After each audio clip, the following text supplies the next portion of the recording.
Hello boys and girls, my name is James Stacy for aBlogtoWatch.com, and today we're taking a look at the new Bremont White Solo. If you like the videos, please click the like button below, and we'll continue to make more videos. And please know that we've moved aBlogtoWatch to a new Facebook page, so check that out and give us a like there if you enjoy some of the content from the site, the photos, the videos, and what have you. So like I said, we're taking a look at the Bremont Solo in white. This is the new 3828 reference. And I think it's an absolute stunner. They've taken the same platform as the Black Dial Solo, which is a video you can find from Ariel on the YouTube channel. Go in there and search Solo, and we'll connect you with that video. So it's the exact same platform, but what you're seeing here is obviously a bright white dial. So it's the same 43mm case. It's 49.5mm lug to lug. 13.5mm tall, including the slightly domed sapphire crystal, which you can see there if I throw my finger up. 99 grams worth of weight if you include the OEM leather strap. It's a nice brown calf leather strap. Bremont does these very nicely, by the way. So at 99 grams, easily worn. At 43mm, it's a bit on the big side. But that's generally how people are wearing them these days, and I think it's appropriate for kind of a, military aviator style watch such as the Solo. You do get Bremont's lovely sapphire crystal, which has dual-sided, so you get 9 layers of anti-reflective treatment on each side of the crystal. You'll notice very minimal interference from the lights that I use for the videos, and that's because the AR treatment really dials back the ambient reflections. And on top of that, Bremont goes ahead and hardens that treatment to bring the crystal back up to its normal scratch resistance. So you're looking at a hardness of roughly 2000 HV, which is excellent. They then match that hardness along the 3-piece case. So this is their very cool triptych case, one of my favorite lugs in the watch world, certainly in the sport watch world. What you're looking at is an upper lug and bezel assembly, a middle PVD treated barrel, and a case back, which on the Solo is a display case back, and I'll show you the movement in a moment. Bremont then treats all of the steel with their BE 2000 hardening process, which gives the steel a 2000 HV hardness, giving it excellent scratch resistance, and it should allow the watch to basically look fresher for longer, which is excellent. If you've ever owned a stainless steel watch long enough for it to require service, then I would imagine at that point the watchmaker or the company you had service it likely brushed out some of the scratches and dings and such, and that can only be done so many times until there's no metal left.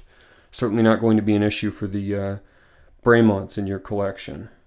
The movement inside is the BE36AE, which is Bremont's treatment on the ETA 2836. You do get blued screws and a nice Bremont signed rotor there, which is pretty sharp. It's a COSC certified movement, so you get excellent timekeeping. Really not an issue at all. I found mine to run nearly even on wrists, and it didn't seem to mind any time on the winder as well.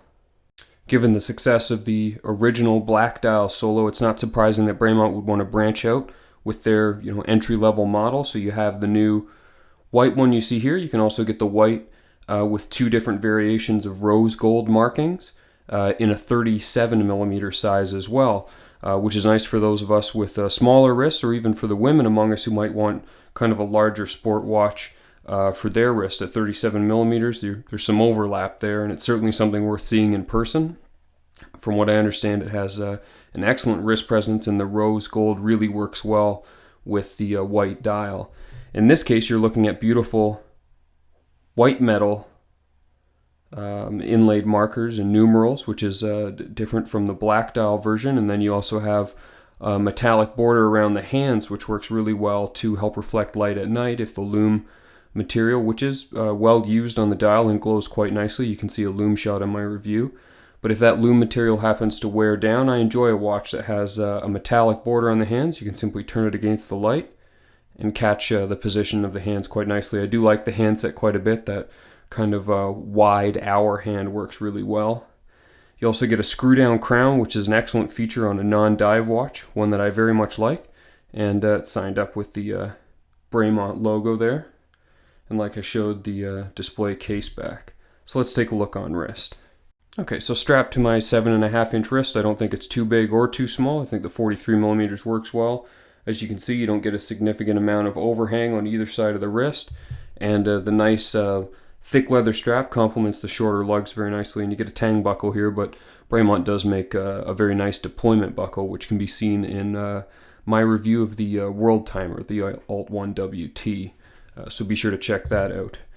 At $4,100, it is, of course, silly to say that this is necessarily a cheap watch, but for what you're getting, it is a well-priced watch in the world of kind of luxury sport watches. So yes, it may be Bremont's entry-level model, but I think it's one that you should consider if you're looking to spend in that range, as you won't find any competitor with a similar feature set.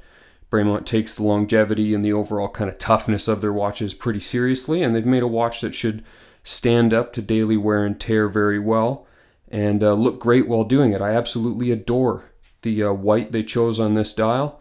It's not the crisp polar white of a Rolex Explorer 2, nor is it more creamy as I've seen on other white dialed watches. This is more of a silvery tone with a bit of warmth, and I think they chose really well, and the end result is kind of a more luxurious answer to the more military message of the original Black Dial Solo. So for aBlogtoWatch.com, my name is James Stacey, and this has been my review of the frankly excellent Bremont Solo 3828, the white dial Solo. Thanks very much for watching.